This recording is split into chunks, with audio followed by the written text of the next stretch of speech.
আৰু অসম বিধানসভাৰ শীতকালীন অধিৱেশনৰ আজি যেহেতু অন্তিম দিন আৰু আজি কেইবাখনো গুৰুত্বপূৰ্ণ বিধেয়কক লৈ সদনত আলোচনা চলি আছে। এই মুহূৰ্তত আমি চন্দ্ৰমোহন পাটোৱাৰীয়ে ভাষ্য প্ৰদান কৰি থকা দেখিছোঁ। আমি পোনপটীয়াকৈ লৈ যাব বিচাৰিছোঁ। সেই ৰাস্তাটোৰে যোৱা অভিজ্ঞতা আমাৰ সকলোৰে আছে। মোৰতো বহু বছৰৰ পৰা আছে। তেতিয়া মই এজিপিত আছিলোঁ, এজিপিৰ মন্ত্ৰী আছিলোঁ। আমাৰে সমষ্টি আছিল মানকাছাৰ, এতিয়া আপুনি দখল কৰি ল'লে। গতিকে সেই আমাৰ এজিপিৰ দখলত আছিল, মন্ত্ৰীও হৈছিল তাৰ পৰা আমিনুল ইছলাম, নহয় জানো? গতিকে যি নহওক, গতিকে তেতিয়া বহুত গৈছোঁ, মই অলপতে মই গৈ আহিছোঁ তাতে। গতিকে এতিয়া কথাটো হৈছে কি যে এই ৰাস্তাটোৰ ক্ষেত্ৰত হয় ৰাস্তাত আৰু এইবাৰ আমাৰ ৰঞ্জিত দাস ডাঙৰীয়া তাত পতাকা উত্তোলন কৰিব গৈছে। গতিকে তাতে আমাৰ মুখ্যমন্ত্ৰীয়ে সকলো মন্ত্ৰীকে নিৰ্দেশ দিছে যে সকলোৱে at least one time Mankachar visit কৰিবই লাগিব।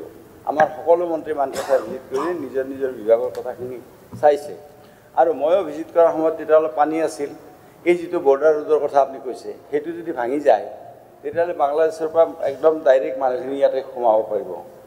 তাৰে মানুহবিলাকে আপত্তি কৰিছে। মই আহি আমাৰ পীযুষ হাজৰিকা ডাঙৰীয়াক ক'লোঁ যে এইটো কিবা এটা ব্যৱস্থা কৰিব লাগে। পীযুষ হাজৰিকাই কৈছে মই অহাকালি যাই আছোঁ। তো পীযুষ হাজৰিকা ডাঙৰীয়াই গ'ল, যাই পেলাই ব্যৱস্থাও লৈছে। আপুনিও জানে সেইটো ব্যৱস্থা লোৱাটো ইনষ্টেণ্ট ইমিডিয়েটলি। গতিকে কথাটো হৈছে কি যে এই মানকাছাৰৰ ওপৰত মুখ্যমন্ত্ৰী ডাঙৰীয়াৰ এটা নিৰ্দেশ আছে সকলো মন্ত্ৰীকে যে তাতে কাম হ'ব লাগে। আৰু সেইকাৰণে আমি চেষ্টাও কৰি আছোঁ।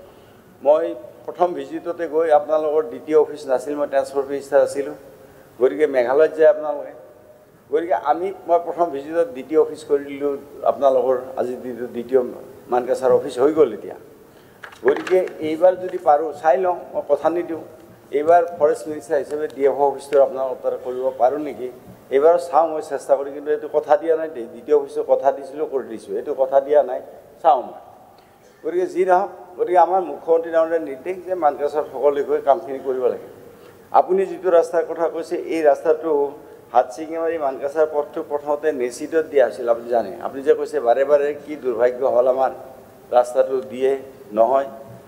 অৱশ্যে হয়ও কথাটো যে প্ৰথমতে নেচিডত দি তাত DPR প্ৰস্তুত কৰি ভাৰত চৰকাৰ প্ৰেৰণ কৰা হ'ল, কিন্তু ডনাৰ মিস্ত্ৰীয়ে ৰাস্তাটো নামানিলে, তেওঁলোকে এপ্ৰুভ নকৰিলে। তো এপ্ৰুভ নকৰাৰ পিছত পৰৱৰ্তী সময়ত ৰাস্তাটোতো কৰিবই লাগিব। গতিকে ৰাস্তাটোত মানে আছামমালা 3.0 এইবাৰ ৰাস্তাটো ধৰা হৈছে। গতিকে 2025-26 বছৰত এই ৰাস্তাটোৰ কাম আৰম্ভ হ'ব। ইতিমধ্যে টেণ্ডাৰ হৈ গৈছে আছামমালা 3.0